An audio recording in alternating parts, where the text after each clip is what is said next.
Everything we do is either goal achieving or tension relieving. From the moment we wake up, every action we take is either going to get us closer to our goals or is going to relieve tension. A perpetual pleasure chase.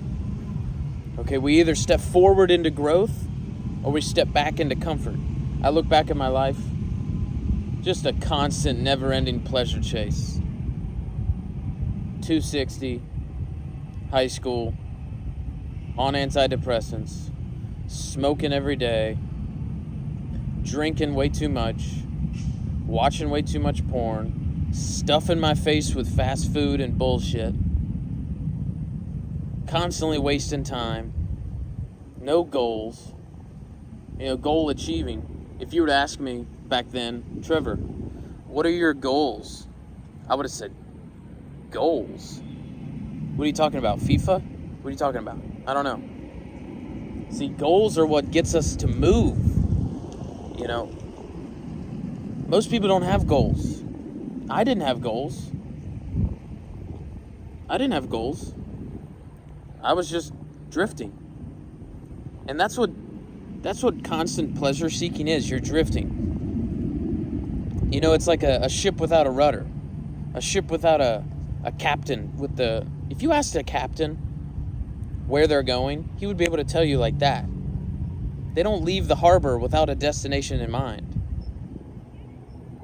And I look at my life, I was constantly drifting, constantly just at the mercy of what I thought circumstance. And good stuff would happen sometimes, but bad stuff would mostly happen. DUIs, tickets, disappointing my parents, backstabbing, not paying back friends, lying to people for no reason. Just dumb shit. And when we don't have a goal, when we don't have a higher purpose, it's easy to drift. It's easy to just chase the pleasure. It's easy to look at the world and be like, what's the point anyway? It's easy. And when you're met with crisis, when you're met with hard times, man, it is so easy just to tap. Most people will tap. You've probably tapped in your own life. This channel's not for, making me look strong. I amplify my weaknesses. I start things all the time, never fucking finish them. That shit eats away at me. But, growing up, so many people are just talking about their strengths, and I get it. It's normal. But amplify your weaknesses. Are you relieving your tensions too much? Are you constantly chasing the pleasure?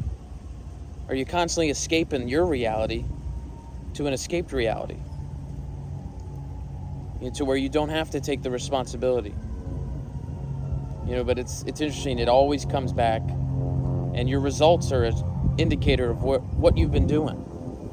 And as simple it is to set goals, most people will set goals January. And then by February, they've already given up.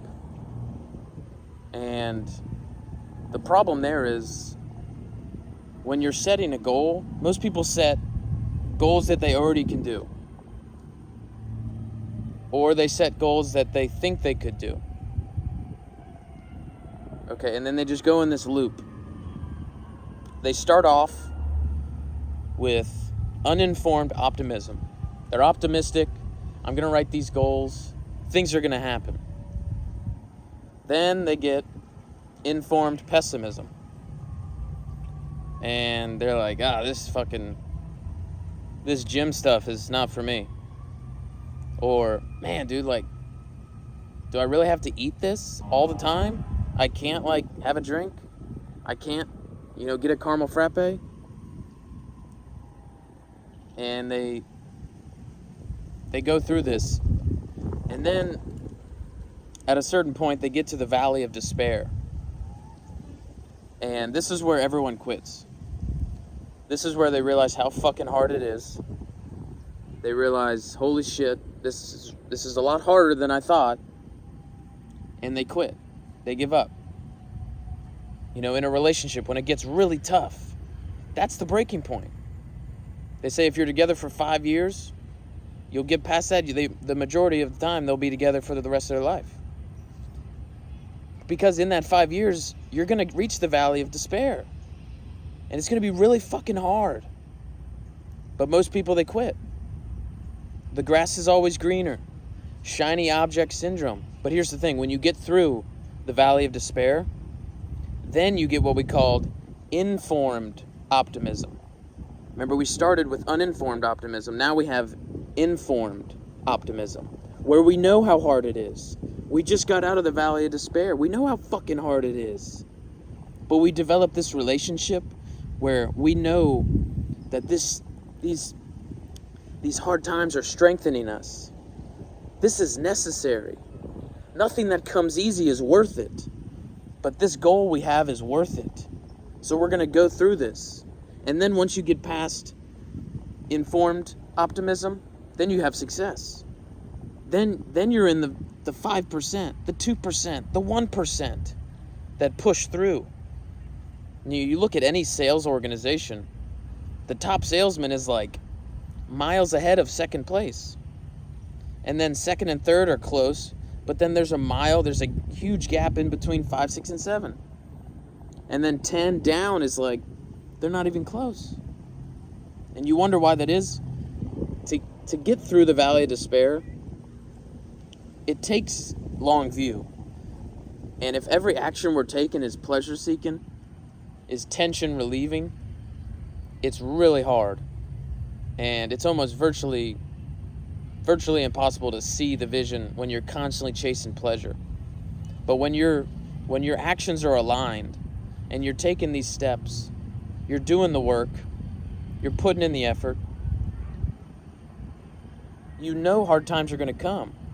Now, I've been looking at a lot of conspiracy theories, and my favorite one right now is everything's going to be okay. If you just keep going, if you're trying something new, do it enough that it would be unreasonable to suck, because you do it so much. Repetition is the mother of skill. Okay, so realize, I've had a habit, maybe you have too. We start stuff, we don't finish. We're worried about other people's opinions. The fear of criticism. Okay, I had a guy at the gym, he's like, man, I really want to start posting content and become a fitness influencer. And this guy's fucking yoked. You know, I'm working out with him, and chicks are coming up to him and saying, dude, you have the most perfect physique. Dead ass. I looked at him, I was like, dude, what else do you need? What proof do you need? You are that guy. Start posting. Believe in yourself. Put yourself out there. And, you know, those actions we take, goal-achieving actions. Ask yourself, look at your life, look at your habits, look at your day-to-day, and ask yourself, how many, out of everything that I've done today, what percentage of this is goal-achieving versus tension-relieving? And be ruthlessly honest with yourself. If you have a buddy, if you live with someone, or you have a trusted advisor, you have your counsel, someone you trust, ask them, you know, what do you see me do? You know, if you're like rolling and it's going good, ask them, what have you noticed? What am I doing that's working real good? And then boom, they'll tell you, because we have blind spots. I have blind spots. You have blind spots. You know, we're blind to our own weaknesses, but we're also blind to our own strengths.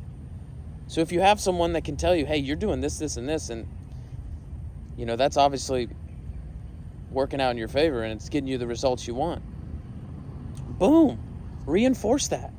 So focus on some actions this week, this weekend, the rest of this week that are goal achieving. But then also amplify your weaknesses.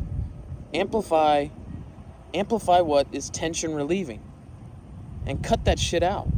And watch how much free mental space you clear up. to chase that vision. But either way, guys, enjoy the rest of your week. Let's crush it. And yeah, goal achieving. Let's go. Carry on.